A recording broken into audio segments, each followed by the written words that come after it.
एक मिनट, हाँ अब स्टार्ट। तो आज हम टेंस के जितने भी है ना 12 टेंस हैं, 3 महीने 4 उसके सब डिवीजन है, टोटल कितने हो गए 12 टेंसों का एक ब्रीफ जो शॉर्ट में उसका पढ़ेंगे, सारे टेंसों के बारे में जानकारी है ना। सबसे पहले हम कंटिन्यूस की बात करते हैं। तो मैं आपको बताऊं कुछ कीवर्ड्स है जिनको याद रखोगे आप पूरा कंटिन्यूस आपको क्लियर हो जाएगा। दो किसी भी टेंस को याद समझने के लिए दो चीज अगर अपने को आ गई तो दिक्कत नहीं आएगी। पहली है कि उसकी हिंदी में पहचान होनी चाहिए। आप पहचानोगे कैसे कौन सा टेंस है, और अंग्रेजी में है तो अंग्रेजी में पहचान होनी चाहिए। तो हिंदी की पहचान देखो, हिंदी में इसको कैसे पहचानेंगे कि ये कंटिन्यूस टेंस है ना। तो इसके लिए कंटिन्यू के लिए एक शब्द आता है रहा। क्या आता है भाई? रहा शब्द से आप पहचान लोगे कि ये क्या है, कंटिन्यूस है। लेकिन अब रहा तो नीचे वाले में भी आता है ना, रहा तो इसमें भी आता है, लेकिन ये बिना समय क्या आएगा, ये आपको ध्यान में रहना चाहिए। रहा किसके? बिना समय, समय नहीं आएगा रहा के समय साथ में। जैसे मैं कह रहा हूं मैं खाना खा रहा हूं, और इधर आ गया मैं 2 घंटे से खाना खा रहा हूं, तो उधर नीचे समय आ गया ना, तो समय वाला इसमें नहीं आएगा, बिना समय वाले रहा के शब्द इसमें आएंगे। अब रहा का अब डिपेंड करता है कि सामने सब्जेक्ट कौन सा है। अगर फीमेल नाउन है तो रहा का रही हो जाएगा, एक से ज्यादा तो रहे हो जाएंगे। क्या दिक्कत आ रही है ना। अब इसमें ये प्रेजेंट का है या पास्ट का है या फ्यूचर का है, उसका डिसाइड करेगा इसका कीवर्ड प्रेजेंट का।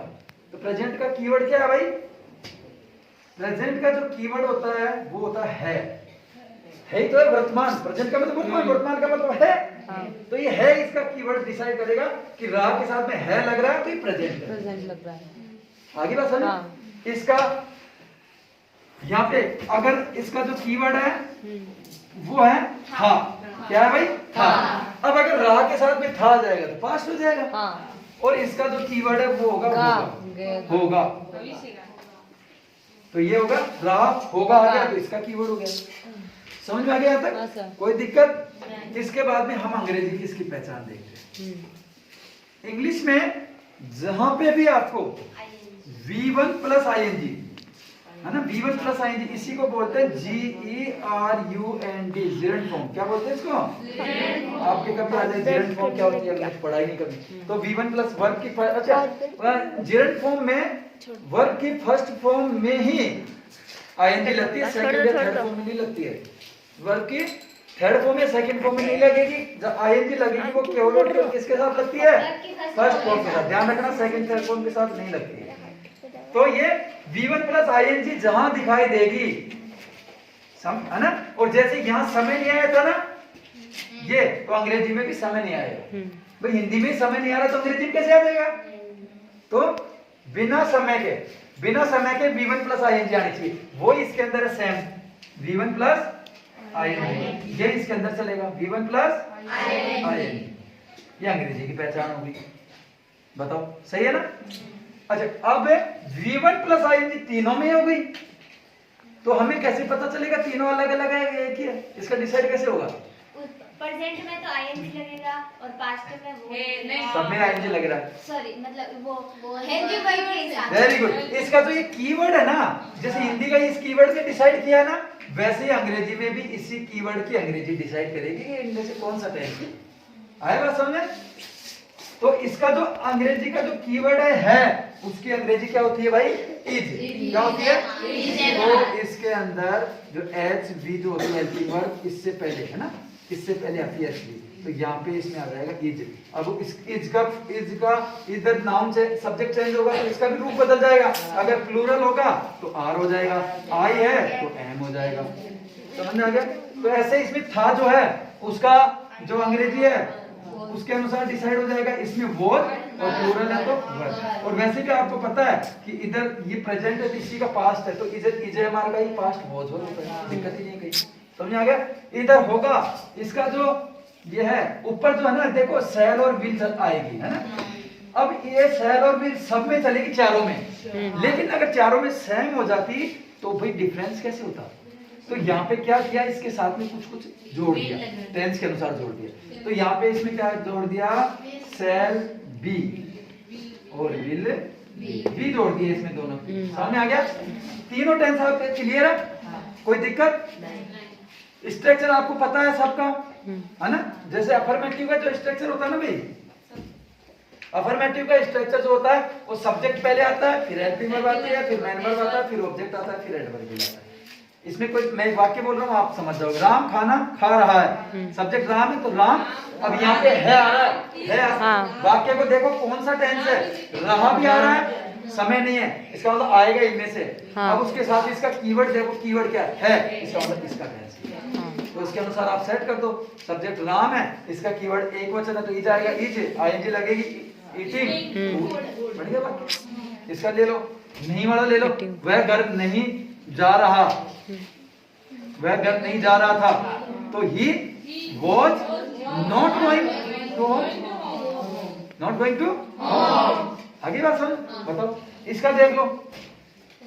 अब इसमें एक दिक्कत आएगी, आप कहीं पे भी नोट कर लेना इस चीज को, ये है ना, नोट कर लो कि दो या दो से अधिक, दो या दो से अधिक, फटाफट लिख लो ना सर। इसका ये भी होगा ना, I have to, I will have to go, वो बात की बात है, इसमें नहीं आएगा। वो अलग आई, वो जो होती है ना, मजबूरी होती है, ऐसा कुछ होता है, उसके लिए आता है, वो बताएंगे। दो से अधिक हेल्पिंग वर्ब के शब्द हो तो, दो या दो से अधिक हेल्पिंग वर्ब के शब्द हो तो इंट्रोगेटिव बनाने का नियम है ना, दोनों लिख लो एक बार। इंट्रोगेटिव बनाने का नियम है ना, उसमें लिखना कि इंट्रोगेटिव में सबसे पहले क्या आता है, सबसे पहले क्या आता है इंट्रोगेटिव के सेंटेंस में, हेल्पिंग वर्ब पहले आती है, तो सबसे पहले हेल्पिंग वर्ब आएगी। अब बताओ इसमें हेल्पिंग वर्ब के तो दो या दो से अधिक शब्द है, तो सारे आगे आ जाएंगे क्या? Very good. आगे लिखना एचपी का पहला शब्द है ना, हेल्पिंग वर्ब का पहला शब्द, फिर सब्जेक्ट, फिर यहाँ पे आएगा एचपी के शेष शब्द, जितने भी बच गए ना वो यहाँ आएंगे बाद में इसके, plus main verb plus object plus adverbial. Adverbial में क्या आता है, जो भी टाइम और जो ये था प्लेस वगैरह, ये एडवर्ब टाइम, एडवर्ब प्लेस, ये होते हैं भैया। समझ आ गया यहाँ तक? आ गया क्या? अब देखो इसका अगर अपने को कोई वाक्य बनाना है तो आप कैसे बनाओगे? क्या वह नाच रहा होगा? क्या वह नाच रहा होगा? अब हमें पता चल रहा है रहा आ रहा है और रहा के साथ होगा आ रहा है, इसका मतलब ये इसका टेंस है, किसका? फ्यूचर कंटिन्यूअस का। तो फ्यूचर कंटिन्यूअस की हेल्पिंग वर्ब होती है विल बी और शैल बी। हमें शुरू करते हैं। अब ये वह आ रहा है यहाँ पे, तो वह के साथ में विल भी आएगा, शैल भी। शैल का प्रयोग केवल और आई और बी के साथ होता है, इसमें सब में यही नियम चलेगा। शैल के साथ कुछ भी होगा लेकिन नियम शैल का चलेगा। शैल का प्रयोग आई और बी के साथ होगा और सबके साथ विल का होगा।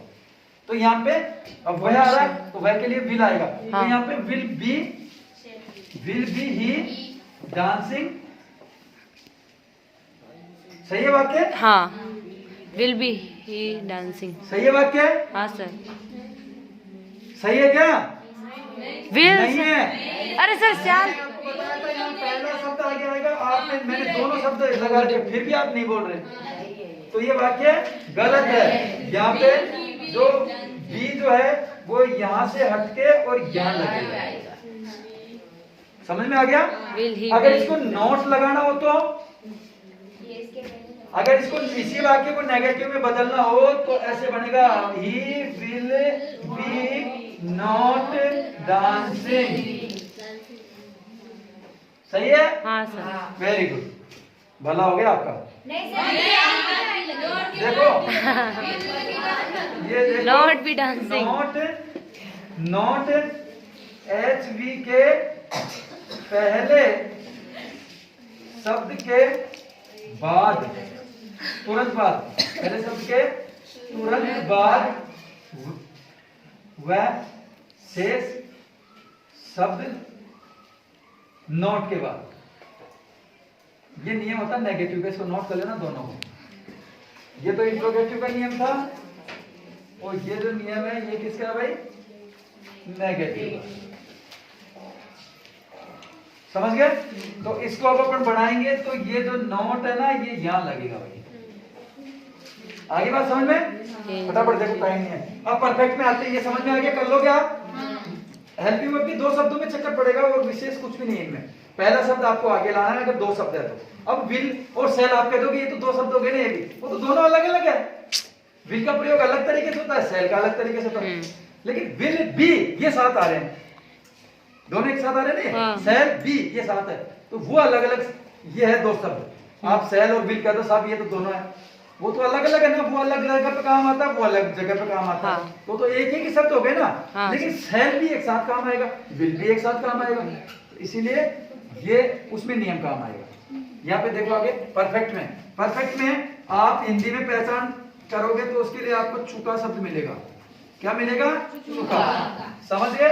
अब चूका के साथ में यहाँ पे भी चूका ही रहेगा और चुका होगा, यहाँ पे भी चूका ही मिलेगा। अब इसका ये कीवर्ड डिसाइड करेगा कि इसके साथ में कौन सा है। तो यहाँ पे अगर है होगा तो प्रेजेंट है, हाँ प्रेजेंट है, था होगा तो पास्ट है, और यहाँ पे होगा तो फ्यूचर है। ये तो हिंदी की बात होगी। अंग्रेजी की अपन बात करते हैं तो अंग्रेजी में यहाँ पे V3 आएगा। क्या आएगा? V3। यहाँ पे भी V3 आएगा और यहाँ पे भी V3 आएगा।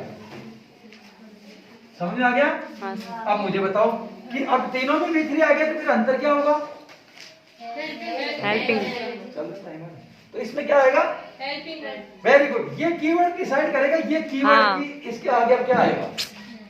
समझ आ रहा है? तो चुका के साथ में अगर है आएगा तो उसके लिए इसकी एच भी जो है वो बनेगी हैज या हैव। हैज का प्रयोग सिंगुलर नाउन के साथ किया जाता है, हैव का प्रयोग प्लूरल नाउन के। आप वैसे भी देख सकते हो इसमें 3 ही शब्द आ रहे हैं, इसमें 4 आ रहे हैं। सिंगुलर में एक ही होता है, प्लूरल में 2 या 2 से अधिक होते हैं। तो वैसे भी छोटा शब्द है, ये बड़ा शब्द तो बड़ा बड़े के साथ, छोटा शब्द छोटे के साथ। मतलब याद करने के कई तरीके, आप कैसे भी याद कर सकते हो। हाँ। यहाँ पे केवल एक ही आएगा, इसमें हेड, और यहाँ पे इसके साथ में आएगा V3 से पहले आएगा will have cell plus V3। समझ में आ गया? यहाँ तक कोई दिक्कत? मैंने कहा था कि जहां पे भी परफेक्ट शब्द आएगा वहां चूका आएगा, और जहां पर चूका आएगा वहां पे उसकी हेल्पिंग वर्ब हैज के साथ में V3 आएगा। और था हो जाएगा तो उसका पास्ट हेड हो जाएगा। कोई दिक्कत थोड़ी है? नहीं। वाक्य वैसे बना दिए मैंने, वैसे आप खुद बना लेना। इसका एक वाक्य मैं जरूर बना सकता हूँ क्योंकि इसमें 2 शब्द आ रहे हैं ना, विल हैव सेल हैव। तो इसका देख लो आप, क्या राधा खाना पका रही होगी। हाँ। अब मुझे एक बात समझ में अब आई, मैंने कल 10वीं क्लास को पढ़ाया था, मैंने कुछ बच्चियों की कॉपी चेक की, मैं वो कंफ्यूज अभी क्लियर कर दूं, नहीं तो फिर रह जाएगा आप लोगों को कि जहाँ पे क्या शब्द आता है ना, गलती से वोट नहीं लगाना है। सुन लो मेरी बात, एक बार सुन लो शांति से, क्योंकि आपको पता है कि वाच का अर्थ क्या होता है ना। लेकिन यहाँ पे जो क्या जो उस अर्थ में नहीं आ रहा कि आपका नाम क्या है। जब तो आप व्हाट इज योर नेम लिख सकते हो क्योंकि उसमें जो उत्तर आएगा वो आएगा, लेकिन यहाँ पे है ना, यहाँ एक केवल यस नो का पर्सन है। क्या है? Yes no. और जब यस नो का पर्सन बनता है ना, वहां पे हेल्पिंग वर्ब से बनता है, वर्ड से नहीं बनता है। वर्ड में तो उत्तर देना पड़ता है और इसमें हाँ या ना में उत्तर देना पड़ता है। क्या राधा खाना पका चुकी है? अब आप या तो हाँ करोगे या ना करोगे। सारी बात सुने तो आप नोट कर लेना कि ये जो क्या है ना, ये आंसर जो लेगा वो यस नो में लेगा। किस में लेगा? Yes no. और यस नो में जो भी आंसर लेता है उसके लिए क्या बराबर वोट नहीं करते। तो फिर इस क्या का मतलब जो अंग्रेजी क्या बनेगी, तो इसमें आप लिख लेना कि एच बी सब्जेक्ट से आगे लगाने से ही क्या का अर्थ निकल जाएगा। समझ आ गया? इसको नोट कर लेना, बहुत इंपॉर्टेंट चीज है। बहुत बच्चे गलती करते हैं। सर एक बार वापस समझाओ। क्या जो है उसका बहुत से बच्चे वोट लिख देते हैं। हाँ। लेकिन यहाँ पे वो जो वोट होता है उसका WH वर्ड में आता है, उसका कोई अपना उत्तर मिलता है वहां पे। What is your name? My name is Ved Prakash. उत्तर बोला मैंने। व्हाट इज योर नेम, आप अपना नाम बता। व्हाट इज दिस, ये क्या है। व्हाट आर यू डूइंग, आप क्या कर रहे हो। कुछ ना कुछ उत्तर मिलेगा। जब तो अपन वर्ड का अर्थ वहां क्या से लेते हैं, लेकिन यहाँ वो जो क्या आ रहा है उसका जो अपना उत्तर है वो उसमें नहीं आएगा। इसका जो उत्तर आएगा वो यस और नो में आता है। और जहां यस और नो में उत्तर आता है वहां वर्ड अपन नहीं लगाएंगे क्योंकि उसमें उत्तर मांगेगा। और यहां जो पूछा जा रहा है वो हाँ या ना में उत्तर पूछा जा रहा है। तो उसके लिए हम WH वर्ड को प्रयोग में नहीं लेंगे, हेल्पिंग वर्ब सब्जेक्ट से पहले लगा देंगे, उसी का अर्थ क्या बन जाएगा, क्या बन जाएगा। हाँ, अब जैसे मैंने लिखा कि इसमें प्रश्न था क्या राधा खाना पका चुकी होगी, प्रश्नवाची चिन्ह लगाना जरूर भूलना है। तो अब हम इसमें लिखेंगे कि will Radha have cooked food. ध्यान रखना Cooked. मैंने सही लिखा आपकी बार, क्योंकि टाइम नहीं है तो वापस गलत करके लिखता। तो हेल्पिंग वर्ब का पहला शब्द मैंने आगे लगाया, हेल्पिंग वर्ब का शेष शब्द मैंने राधा के बाद में लगाया। सही है। हाँ सर, ये बोर्ड एक और नेगेटिव वाला, इसी को नेगेटिव बना लो। तो इसी को नेगेटिव बनाएंगे तो अपन बनेगा Radha will not have cooked. आगे समझ में, राधा खाना बना। अरे समझ में आ गया क्या। हाँ सर, वेरी गुड। तीनों का ये होगा। लास्ट वाला देख लो। लास्ट वाले में कुछ भी नहीं है कि हिंदी की पहचान में वही रहा आएगा, है ना। अच्छा, मैं एक चीज समझाऊंगा। परफेक्ट प्लस कंटिन्यूअस, ये जो टेंस मिलके बना, ये दो टेंसेस से मिलके बना भाई, परफेक्ट से भी और कंटिन्यूअस से भी। समझ आ गया। अब इसमें क्या होगा कि परफेक्ट से भी कोई चीज लेगा और कंटिन्यूअस से भी कोई चीज लेगा। परफेक्ट से क्या लेगा, कंटिन्यूअस से क्या लेगा। तो ये जो मैंने आपको यहाँ बार बार भी बोला था, जहां पे भी कंटिन्यू शब्द लग गया, जहां पे भी कंटिन्यू शब्द लग गया वहां रहा जरूर आएगा, है ना। तो मैंने ये चीज ये इससे रहा ले ली, समझ आ गया। और मैंने एक चीज भी बोली थी कि जहां रहा शब्द आ गया वहां अंग्रेजी में इसका V1 प्लस ING आएगा ही आएगा। बताया था ना। हाँ सर। तो इसमें सब में हिंदी में तो यही पहचान हो जाएगी वही, और अंग्रेजी में इसकी हो जाएगी V1 प्लस ING। इसको मैं नीचे लिखूंगा भाई, एडजस्ट कर V1 प्लस ING। समझ में आ गया। अब देखो यहाँ पे यहाँ क्या दिक्कत आएगी। अब सब में एक जैसा हो गया। हाँ सर। फिर क्या अंतर होगा। मैंने बोला था आपको जहाँ परफेक्ट शब्द आता है वहाँ है जो लगता है, मैंने बताया था। हाँ। तो एक पहचान, अब यहाँ पे चुका भी आना चाहिए था फिर परफेक्ट की तरह तो लेकिन वो चुका की जगह पे तो इसने रा ले लिया ना भाई, दोनों को मिक्स करके लेगा ना, सभी एक चीज एक जगह का थोड़ी लेगा।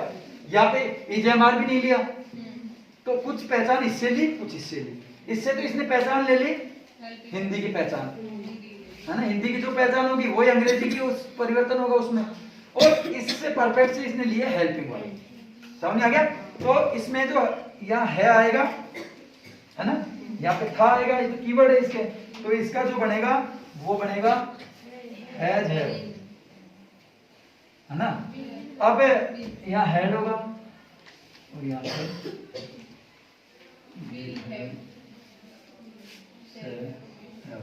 अब देखो ऊपर वाले से ऐसे कैसे ले लिया ना इसने। अब ऐसे कैसे ले लिया तो दोनों में अंतर क्या होगा भाई। भाई अगर ये ऐसे कैसे इसको ले लेता है हेल्पिंग वर्ब को, तो फिर दोनों की टेंसों में अंतर क्या होगा। तो इसने क्या किया, इसके भाई ये भी बड़ा है ना प्रेजेंट कंटिन्यूअस, ये तो केवल परफेक्ट कंटिन्यूअस, ये तो केवल परफेक्ट ही था, इसमें परफेक्ट कंटिन्यूअस मतलब बड़ा हो गया। तो इसने हेल्पिंग वर्ब को भी बढ़ा लिया, इसके साथ में बीन लगा दिया। क्या लगा दिया, बीन।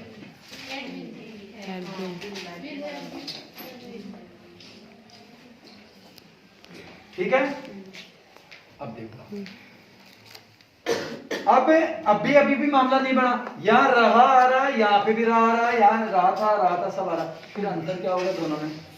Very good. क्या लगेगा इसमें, समय लगेगा, है ना। टाइम को अंग्रेजी हिंदी में समय कहते हैं। तो यहाँ इसके साथ में समय आएगा भाई, इसमें समय आएगा, समय आएगा, है ना, समय आएगा भी इसमें।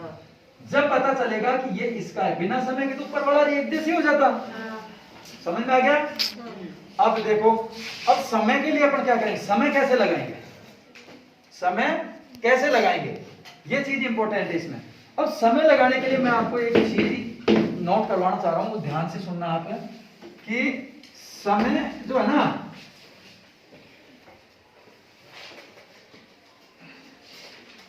समय से पहले सिंस और फोर का प्रयोग करते हैं। किसका? सिंस का और फोर का।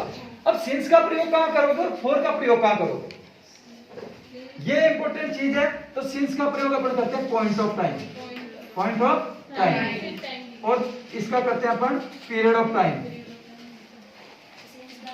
है ना, समयावधि। तीनों में ये रहेगा ना अंग्रेजी का। अब देखो पॉइंट ऑफ टाइम आप किसको कहते हो, पॉइंट ऑफ टाइम आप किसको कहोगे, तो जो समय, कोई भी जो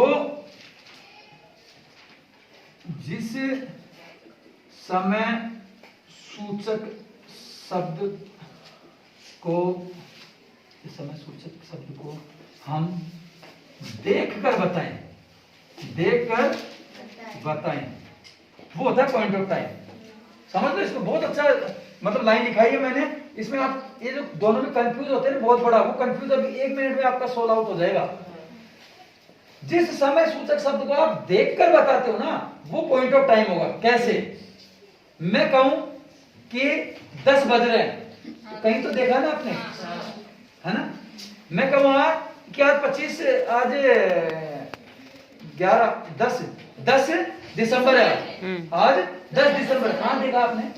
कहीं तो देखा, मोबाइल में देखा, घड़ी में देखा, कैलेंडर में देखा। मैं कहूँ आज अभी 2021 चल रही है,